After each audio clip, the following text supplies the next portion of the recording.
Carson Young found guilty of money laundering. North Korea frees Hong Kong-based missionary. And G7 countries put pressure on Russia over Crimea.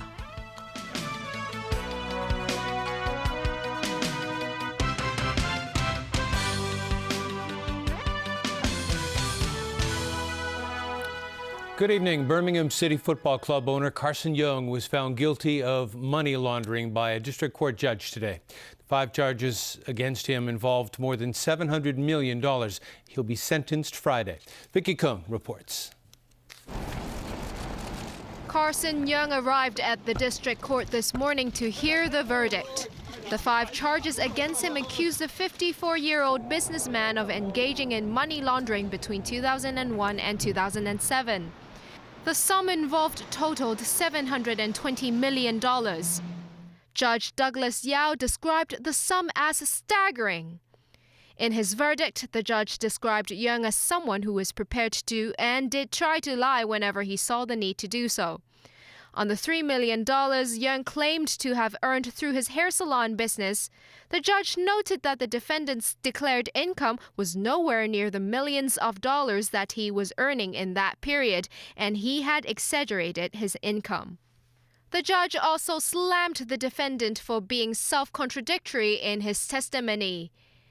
Young originally gave evidence that his hair salon's net profit was $3 million, but later claimed that the $3 million was in fact the turnover. Yao said Young is obviously extremely good with figures and that there is no reason that he would mix up net profit and turnover. The judge also noted that Young carried out transactions, one of which was worth some $20 million, all without any documentation. The court found this extremely strange. It ruled that the public has reasonable grounds to believe that the money involved must be related to the proceeds of an indictable offense. Young will be sentenced on Friday. The defendant did not ask for bail. The prosecution asked the court to confiscate some $400 million in the 5 bank accounts involved in the case. The court will hear that request on April 3rd. Vicky Kung, TVB News. Chief Secretary for Administration Carrie Lam says under the present circumstances, she is not optimistic that there will be universal suffrage in the 2017 chief executive election. But she also says it is not hopeless yet. In an article published in several local newspapers today, Lam says the consultation period is already halfway through and the community remains divided on how candidates should be nominated. While some suggested that the system should allow nominations by the general public and political parties and that there should be no pre-selection of candidates, Lam says the idea of pre-selection has not been clearly defined or analyzed. She has expressed concern that some people are unwilling to comply to the basic law and accept the political realities. The chief secretary has called on different sectors of the community to engage in constructive dialogue to resolve their differences. The chairman of the Chinese People's Political Consultative Conference has called for unity among the country's ethnic groups. Yu Jingsheng was speaking at the opening of the annual session of the CPPCC. Jenny Lam reports. A moment of silence today at the annual CPPCC meeting to remember those who perished in the brutal attack at Kunming Railway Station over the weekend.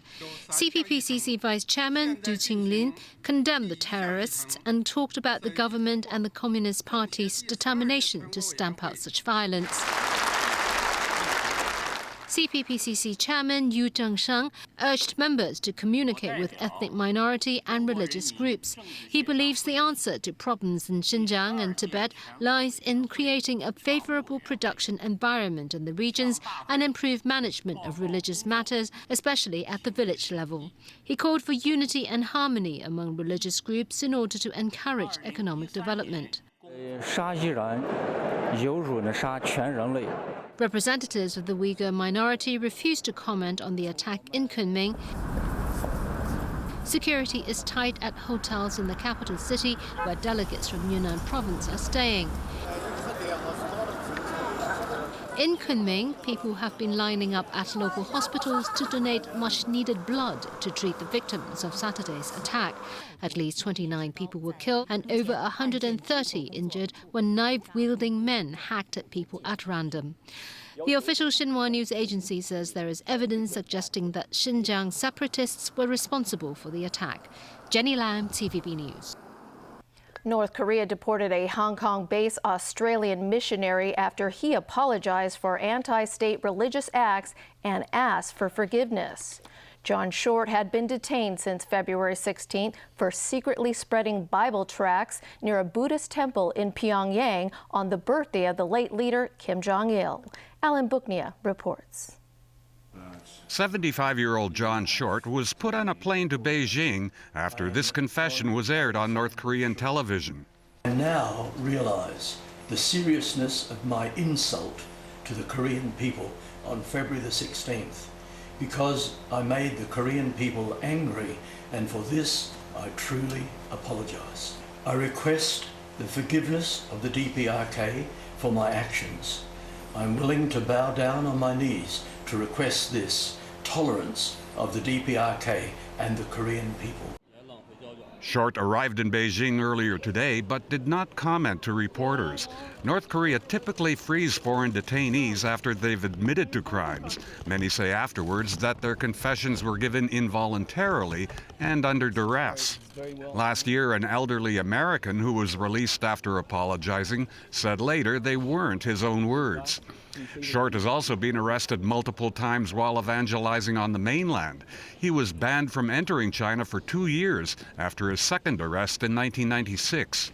Short's wife, Karen, who's in Hong Kong, expressed relief at the news of his release. Elated, answered a prayer, appreciative of all that have supported me, and John, of course, where he's been. Throughout the world, it's been an amazing time of encouragement, care from friends, so very thankful. North Korea's constitution guarantees freedom of religion, but in practice, only sanctioned services are tolerated by the government. North Korean defectors say distributing Bibles or holding private services can land citizens in labor camps. Alan Brookney at TVB News. Western powers continue to consider their options in response to Russia's military advance into the Crimean region of Ukraine. As James Aiken reports, the next few days could be a geopolitical game changer. No to war! In cities around the world, a collective response of alarm and outrage to what many see as a unilateral invasion of a sovereign state by the leader of Russia. He has to remove all the troops from Ukrainian land, and he has to understand that the international community will not tolerate any intervention that he is currently doing against Ukraine. We are really concerned. We can't stand it, really. Too much of emotions, sorry. But in Moscow, President Vladimir Putin's military grip on a region with strong historical ties to Russia is being embraced.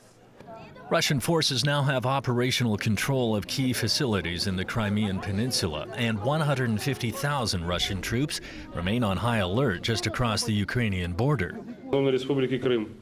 On Sunday, the recently appointed head of the Ukrainian Navy declared his loyalty to the pro-Russian government of Crimea. Western powers had set down lines not to be crossed. Russia swept right past them.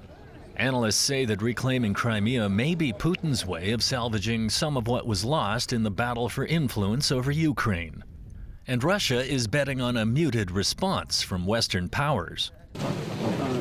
NATO allies continue emergency talks on the crisis, but Washington and other NATO states have no legally binding alliance ties to Ukraine and no contingency plans to support Ukraine in the event of an attack. The U.S. appetite for military involvement is low, and so far the Pentagon has made no shift in its military deployments. Several ambassadors have been recalled from Moscow, but for now, punitive economic measures seem to be the preferred response.